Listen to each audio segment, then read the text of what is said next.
नहलाया धुलाया श्रृंगार किया।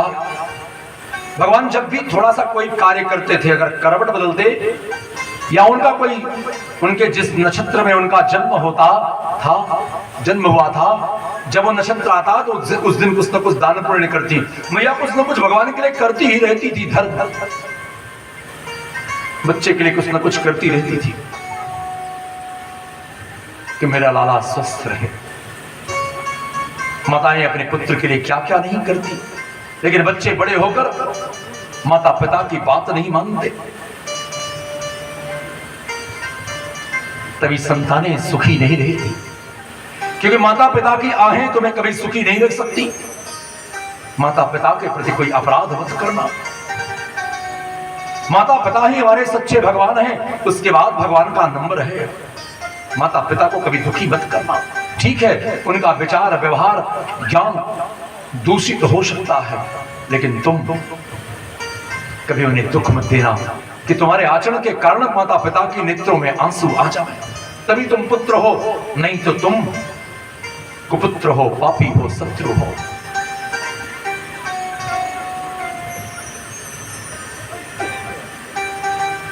इसके बाद सकटासुर नाम का एक राक्षस बैलगाड़ी में आकर बैठ गया कि कृष्ण यहां लेटे हुए हैं, अब मैं क्या करूंगा कि बैलगाड़ी इनके ऊपर गिरा दिया। भगवान जानते, मैया ने भगवान को लिटा दिया। मैया आए हुए अतिथियों का स्वागत सत्कार करने लगी। भगवान ने लीला की कि मुझे भूख लगी है, हाथ पैर चलाने लगे।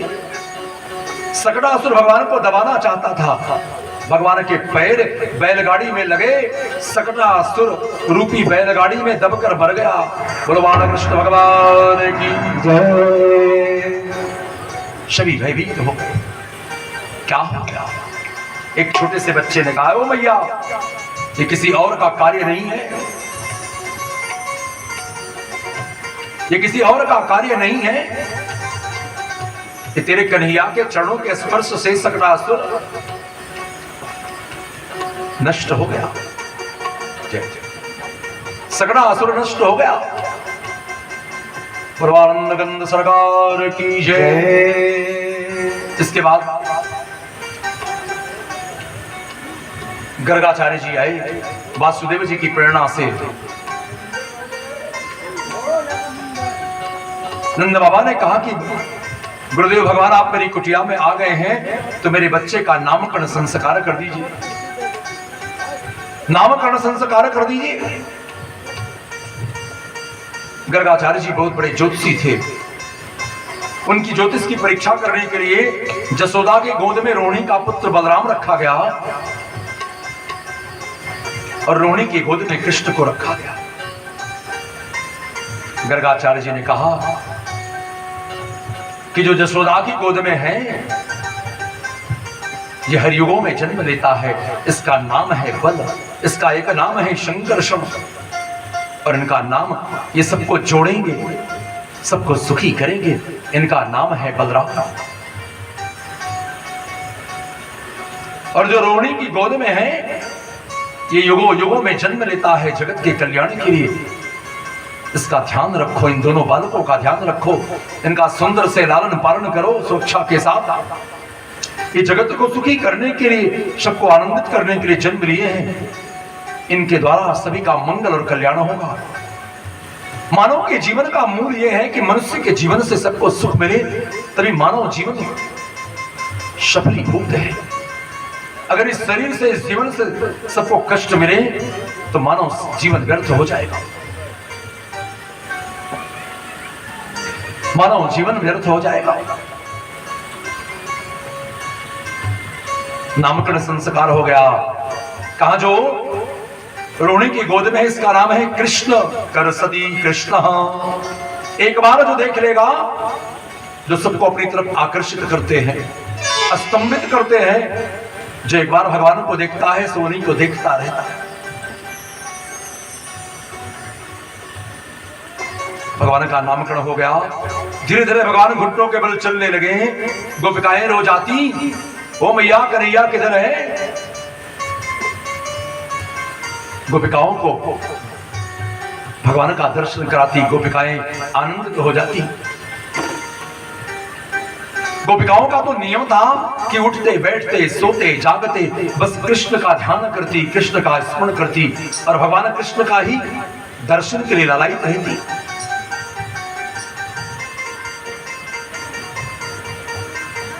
एक बार एक मालिनी थी, वो रोज फल फूल बेचती थी। उसकी इच्छा थी कि कन्हैया का मुझे दर्शन मिले, कन्हैया मेरे हाथों से फल ग्रहण करे। 2 महीने से नंद बाबा के घर की परिक्रमा करती थी। एक ब्राह्मण के पास पहुंची, कहा कन्हैया का दर्शन कैसे होगा बाबा, कोई रास्ता बताओ। बड़े सुंदर पंडित जी थे, महात्मा थे। कहा उनके घर की रोज परिक्रमा किया करो और कहा करो फल ले लो, फल ले लो, फल ले लो। लेकिन भगवान का परिक्रमा करती तो भगवान के दर्शन के प्रेम में कहती, क्या कहती, कन्हैया ले लो, कन्हैया ले लो, कन्हैया ले लो। 1 महीना बीता, 2 महीना बीता। आज भगवान ने सुना कि मालिनी फल बेच रही है तो भगवान निकले घुटनों के बल से। चौखट को पार करते हैं लेकिन पार नहीं कर पाते, पेट के बल लटक जाते हैं। चौखट पे पार नहीं कर पाते तो चौखट पे लटक जाते हैं, आधा उधर है तो आधा इधर है। नारद जी आकर देखते हैं, कहते हैं देखो ब्रह्म जसोदा की घर में आधा इधर लटका है, आधा उधर लटका है। ऐसा अलौकिक प्रेम का दान प्रदान करते हैं मेरे गोविंद। थोड़ा सा चावल लेकर चलते हैं, चावल छीट जाता है, आधा छीट जाता है, 2-4 दाना हाथों में रहता है। मैं फल ले ले, फल दे दे। तो मैं यह सोचती हूं कि बात करके इन्हें अपनी बातों में उलझा के रखूं। यदि फल लेना है तो अन्न लेके भगवान फिर जाते हैं, फिर चावल लेके आते हैं। लेकिन जब भी लाते हैं तो छीट जाता है, 2-4 फल हाथों को फल से भर देती है। भगवान कहते हैं भैया ये 2 दाना है ना, तेरी टोकरी में डाल देता है। टोकरी में डाल देते हैं, भैया हृदय से लगा के आनंदित हो जाती है। भगवान के स्वरूप को हृदय में पधरा के आनंदित होकर जाती है। फल बेचने के बाद जब टोकरी खोल के देखती है तो टोकरी सारे रत्नों से भरी है। पागल हो जाती है कि ऐसी कृपा तो मात्र मेरे गोविंद कर सकते हैं, उनसे कृपा कोई कर नहीं सकता। बालक कृष्ण भगवान की जय। धीरे धीरे भगवान घुटनों के बल छोड़कर पैरों के बल चलने लगे। कभी जाते तो गैया खोल देते, कभी बछड़े खोल देते और गोपिकाओं के आंचल में छुप जाते। धीरे धीरे भगवान बड़े होने लगे, माखन चोरी करने लगे। भगवान सोचते हैं कि रामावतार में मैं अपने बांदरों की सेवा नहीं कर सका, चौर मंडल के सरदार बनते हैं कफल्लम गुरु से विद्या प्राप्त करके कि चोरी करूंगा मुझे कोई पकड़ नहीं पाएगा। चौर मंडल बनाते हैं, जैसे कोई गोपी यमुना के तट पे जल लेने जाती है वैसे घुस जाते हैं, ग्वाल बालों के सिर पर चढ़ते हैं, मटकी फोड़ते हैं, आधा बंदरों को आधा ग्वाल बालों को, और कुछ अपना खाते हैं। भगवान कृष्ण भगवान की जय। गोपिकाएं आकर देखती है कन्हैया मैं तुझे देख लूंगी, तो चोरी करता है। आकर जसोदा से कहती तेरा कान्हा चोरी करता है। अरे तू चोर चोर कहेगी तो मेरे कन्हैया का विवाह नहीं होगा, सारा गांव जान जाएगा इसका कन्हैया तो चोर है। मेरे कन्हैया को चोर मत कहो, मेरे कृष्ण को चोर मत कहो, मेरा कान्हा चोर नहीं है। मेरे घर में तो दूध दही मक्खन की नदियां बहती हैं, उसके लिए एक अलग प्रकार के गाय का दूध में उसके लिए स्वयं दधि मंथन करती हूं। मेरे नौकर चाकर कार्य करते हैं, उसके लिए मैं स्वयं दधि मंथन करती हूं। उनकी सेवा के लिए मैं स्वयं उनकी व्यवस्था करती हूं। प्रेम तो यह है कि अपने प्रिय इष्ट भगवान की और माता पिता की सेवा स्वयं की जावे, तो सेवा का फल है माता पिता भगवान की सेवा, अतिथि की सेवा स्वयं करो, तभी सच्चा फल प्रसाद हो प्राप्त होगा। प्रभानंद कंद सरकार की जय। अब एक गोपी ने कहा कि तू अपने कन्हैया को चोर नहीं मांगती। जशोदा कहती कि जिस दिन पकड़ के तू दिखा देगी उसी दिन जान जाऊंगा कि मेरा कन्हैया चोर है, उससे पहले चोर मत कहना। एक दिन क्या हुआ कि भगवान बालों के साथ चोरी करने निकले। अब गोपिका ने जिद कर ली, हट कर ली। चुपके से लुक गई। भगवान ने घर में प्रवेश किया, माखन उतारने के लिए ड्योढ़ी पर चढ़ गए, मक्खन की हंडी भोरी खिलाने लगे, खाने लगे। तभी गोपिकाएं निकली, सब भागने लगे। कन्हैया पकड़ में आ गया। चल आज तेरी माँ रोज कहती है कि तू चोर नहीं है, चोरी नहीं करता, आज बताता। कन्हैया ने कहा मैया छोड़ दे, ये तो माखन मैं अपने ग्वाल बालों को खिलाने के लिए करता हूं। कहा नहीं छोड़ूंगी, तेरी माँ मेरी बात मानती नहीं, भरोसा नहीं करती। कहा ठीक है। तभी एक कोई वृद्ध व्यक्ति आ गया तो सिर पे उसने पल्लू डाल दिया, अब तो मुख ढक गया। मैया ने कहा माता मेरा यह हाथ बहुत कस के तुम पकड़ी हो, इस हाथ को पकड़ लो। उसी के पुत्र का हाथ पकड़ के पकड़ा दिया और स्वयं भागकर जाकर मां की गोद में बैठ गए और अपने ही पुत्र को पकड़ के आ रही, देख जसोदा तेरा कन्हैया चोर है, चोरी करता है। सारी गोपिकाएं हंसती हैं, सारी गोपिकाएं हंसती हैं।